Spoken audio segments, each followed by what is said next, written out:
ಸ್ನೇಹಿತರೆ, ನಮ್ಮ ಭಾರತದ ರಕ್ಷಣಾ ಬೆಳವಣಿಗೆಗಳ ಪ್ರತಿಯೊಂದು ಸುದ್ದಿಯೂ ನಿಮಗೆ ತಲುಪಬೇಕೆಂಬುದು ನಮ್ಮ ಉದ್ದೇಶ. ನಿಮ್ಮ ಒಂದು ಸಬ್ಸ್ಕ್ರೈಬ್ ನಮಗೆ ದೊಡ್ಡ ಪ್ರೋತ್ಸಾಹ. ದಯವಿಟ್ಟು ಸಬ್ಸ್ಕ್ರೈಬ್ ಮಾಡುವುದರ ಮೂಲಕ ಪ್ರೋತ್ಸಾಹ ನೀಡಿ ಎಂದು ನಿಮ್ಮಲ್ಲಿ ಕೇಳಿಕೊಳ್ಳುತ್ತೇವೆ. ನಮಸ್ಕಾರ ಗೆಳೆಯರೇ, ದೇಶ ಪ್ರೇಮಿಗಳೇ, ನಮ್ಮ ಕನ್ನಡ ಡಿಫೆನ್ಸ್ ನ್ಯೂಸ್ ಯೂಟ್ಯೂಬ್ ಚಾನಲ್ಗೆ ಸ್ವಾಗತ ನಿಮಗೆ.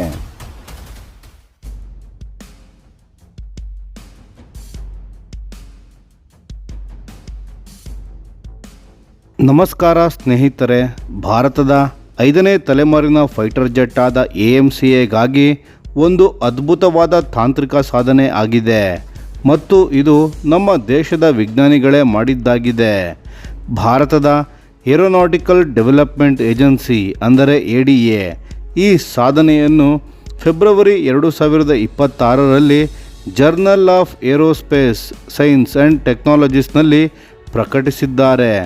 ಇದು AMCA ಯುದ್ಧ ವಿಮಾನದ ಇಂಟೇಕ್ ಸಿಸ್ಟಮ್ ಅಂದರೆ ಗಾಳಿ ಒಳಗೆ ಎಳೆದುಕೊಳ್ಳುವ ವ್ಯವಸ್ಥೆಗೆ ಸಂಬಂಧಿಸಿದ ಒಂದು ಮಹತ್ವದ ಸಂಶೋಧನೆಯಾಗಿದೆ. ಮೊದಲು ಸಮಸ್ಯೆಯನ್ನು ಅರ್ಥ ಮಾಡಿಕೊಳ್ಳೋಣ ಸ್ನೇಹಿತರೆ. ಸ್ಟೆಲ್ತ್ ಫೈಟರ್ ಅಂದರೆ ಏನು? ಅದು ರೆಡಾರ್ಗೆ ಕಾಣಿಸಬಾರದು, ಶತ್ರುವಿನ ಸೆನ್ಸಾರ್ಗಳಿಗೆ ಇನ್ವಿಸಿಬಲ್ ಆಗಿರಬೇಕು. ಆದರೆ ಇಲ್ಲಿ ಒಂದು ದೊಡ್ಡ ತೊಂದರೆ ಇದೆ.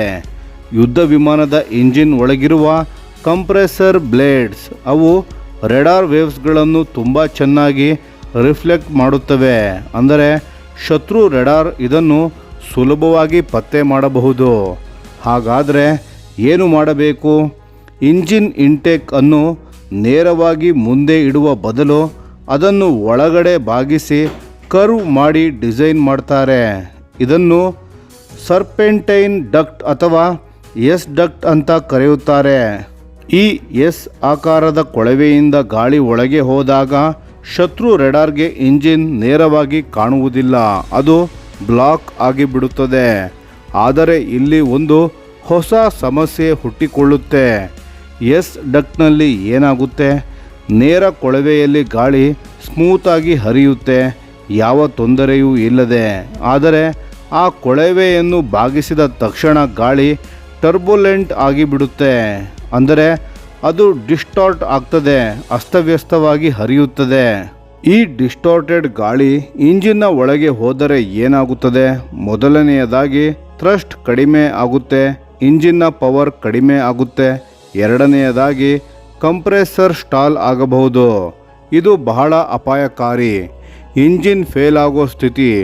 ಮೂರನೆಯದಾಗಿ ಟರ್ಬೈನ್ ಬ್ಲೇಡ್ಸ್ಗಳ ಮೇಲೆ ಹೆಚ್ಚು ವೈಬ್ರೇಷನ್ ಬಿದ್ದು ಮೆಕ್ಯಾನಿಕಲ್ ಫೆಟಿಗ್ ಆಗುತ್ತೆ, ಅಂದರೆ ಬೇಗನೆ ಸವೆದು ಹೋಗ್ತವೆ.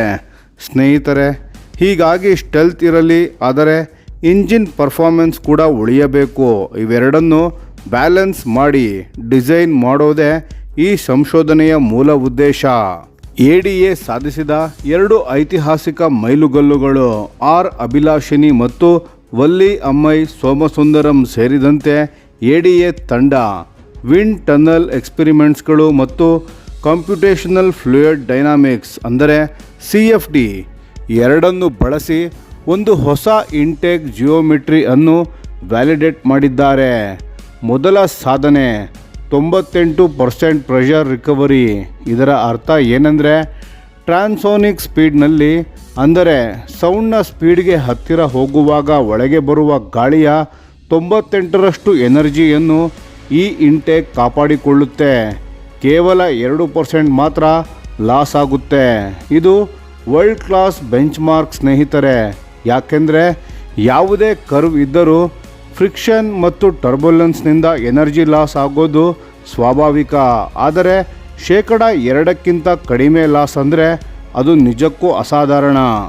ಎರಡನೇ ಸಾಧನೆ 60% ಡಿಗ್ರಿ ಆ್ಯಂಗಲ್ ಆಫ್ ಅಟ್ಯಾಕ್ನಲ್ಲಿ ಸ್ಟೇಬಲ್ ಪರ್ಫಾರ್ಮೆನ್ಸ್. ಯುದ್ಧದಲ್ಲಿ ಫೈಟರ್ ಜೆಟ್ ತುಂಬ ಅಗ್ರೆಸಿವ್ ಮ್ಯಾನ್ಯೂವರ್ ಮಾಡುತ್ತದೆ. ಭಾರಿ ತಿರುವುಗಳು, ಹಠಾತ್ ಏರಿಳಿತ, ಇಂತಹ ಸಮಯದಲ್ಲಿ 60 ಡಿಗ್ರಿ ಆ್ಯಂಗಲ್ ಆಫ್ ಅಟ್ಯಾಕ್ ಅಂದರೆ ವಿಮಾನ ತನ್ನ ನೋಸನ್ನು 60 ಡಿಗ್ರಿ ಮೇಲಕ್ಕೆ ತಿರುಗಿಸುತ್ತದೆ. ಇಷ್ಟು ಎಕ್ಸ್ಟ್ರೀಮ್ ಸ್ಥಿತಿಯಲ್ಲೂ ಈ ಇಂಟೇಕ್ ಸ್ಟೇಬಲ್ ಆಗಿ ಕೆಲಸ ಮಾಡುತ್ತದೆ.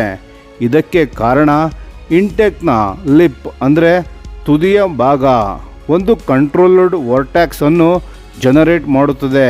ಅಂದರೆ ಒಂದು ಸ್ಪೈರಲ್ ಆಗಿ ತಿರುಗುವ ಗಾಳಿಯ ಸುಳಿ. ಈ ವರ್ಟ್ಯಾಕ್ಸ್ ಗಾಳಿಯನ್ನು ಸ್ಮೂತಾಗಿ ಡಕ್ಟ್ ಒಳಗೆ ಗೈಡ್ ಮಾಡುತ್ತದೆ. ಎಷ್ಟು ಅಗ್ರೆಸಿವ್ ಮ್ಯಾನ್ಯೂವರ್ ಇದ್ದರೂ ಕೂಡ ಸರಿ. ಟೆಸ್ಟಿಂಗ್ನಲ್ಲೂ ಕೂಡ ಹೊಸ ವಿಧಾನ. ಸ್ನೇಹಿತರೆ, ಇಷ್ಟು ಮಾತ್ರ ಅಲ್ಲ, ADA ತಂಡ ಟೆಸ್ಟಿಂಗ್ ಮೆಥಾಡಾಲಜಿ ಅನ್ನು ಇನೋವೇಟ್ ಮಾಡಿದ್ದಾರೆ. ಸಾಮಾನ್ಯವಾಗಿ ವಿಂಡ್ ಟನಲ್ ಟೆಸ್ಟ್ನಲ್ಲಿ ಫುಲ್ ಸೈಜ್ ಯುದ್ಧ ವಿಮಾನ ಹಿಡಿಸೋಕೆ ಜಾಗ ಇರೋಲ್ಲ. ಹಾಗಾಗಿ ಸ್ಕೇಲ್ಡ್ ಡೌನ್ ಮಾಡೆಲ್ ಬಳಸುತ್ತಾರೆ. ಆದರೆ ಮಾಡೆಲನ್ನು ಹೋಲ್ಡ್ ಮಾಡಲು ಒಂದು ಮೆಟಲ್ ರಾಡ್ ಕೂಡ ಬಳಸುತ್ತಾರೆ. ಇದನ್ನು ಸ್ಟಿಂಗ್ ಅಂತ ಕರೆಯುತ್ತಾರೆ.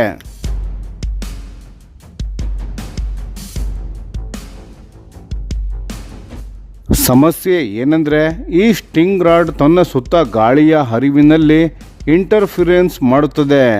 ಡೇಟಾ ಸ್ವಲ್ಪ ಸ್ಕ್ಯೂ ಆಗುತ್ತದೆ. ADA ತಂಡ ಈ ಇಂಟರ್ಫಿರೆನ್ಸನ್ನು ಎಲಿಮಿನೇಟ್ ಮಾಡಲು ಹೊಸ ಮ್ಯಾಥಮೆಟಿಕಲ್ ಕರೆಕ್ಷನ್ ಫ್ಯಾಕ್ಟರ್ಸ್ಗಳನ್ನು ಡೆವಲಪ್ ಮಾಡಿದ್ದಾರೆ. ಇದರಿಂದ ವಿಂಡ್ ಟನಲ್ನಲ್ಲಿ ಬರುವ ಡೇಟಾ ನೇರವಾಗಿ ರಿಯಲ್ ವರ್ಲ್ಡ್ ಪರಿಸ್ಥಿತಿಗೆ ಮ್ಯಾಚ್ ಆಗುತ್ತದೆ, ತುಂಬ ಅಕ್ಯುರೇಟ್ ಆಗಿ. ಇದಕ್ಕಿಂತ ಹೆಚ್ಚಾಗಿ ಫ್ಯೂಸಲೇಜ್ ಅನ್ನು ಸಿಂಪ್ಲಿಫೈ ಮಾಡಿದ ಟ್ರಂಕೇಟೆಡ್ ಮಾಡೆಲ್ಸ್ ಕೂಡ ಇಂಟೇಕ್ ಬಗ್ಗೆ 100% ಅಕ್ಯುರೇಟ್ ಡೇಟಾ ಕೊಡುತ್ತೆ ಅಂತ ಸಾಬೀತು ಮಾಡಿದ್ದಾರೆ.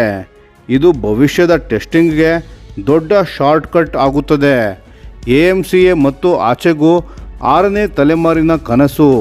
ಸ್ನೇಹಿತರೆ, ಈ ಸಂಶೋಧನೆ ಕೇವಲ AMCAಗೆ ಮಾತ್ರವಲ್ಲ, ಭವಿಷ್ಯದ ಟೈಲ್ಲೆಸ್ ಅಥವಾ ಬ್ಲೆಂಡೆಡ್ ವಿಂಗ್ ಬಾಡಿ ಯುದ್ಧ ವಿಮಾನಗಳಿಗೆ, ಅಂದರೆ ವರ್ಟಿಕಲ್ ಫಿನ್ಸ್ ಇಲ್ಲದ ವಿಮಾನಗಳಿಗೆ ಈ ಸಂಶೋಧನೆ ಅಡಿಪಾಯ ಆಗುತ್ತದೆ.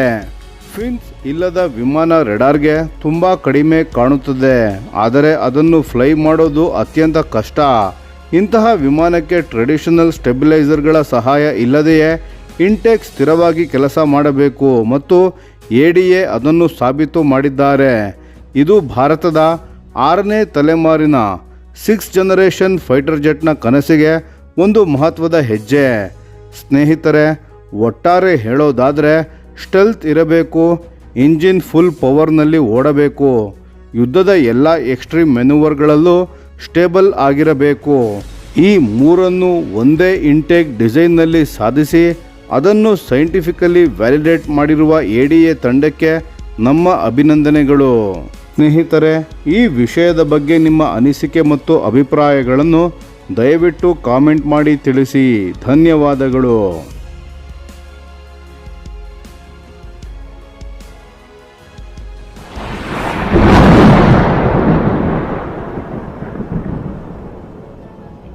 ಈ ವಿಡಿಯೋ ನಿಮಗೆ ಇಷ್ಟವಾಗಿದ್ದರೆ ಲೈಕ್ ಮಾಡಿ ಮತ್ತು ನಮ್ಮ ಚಾನೆಲನ್ನು ಸಬ್ಸ್ಕ್ರೈಬ್ ಮಾಡಿ ಹಾಗೂ ಬೆಲ್ ಐಕಾನ್ ಒತ್ತಿ.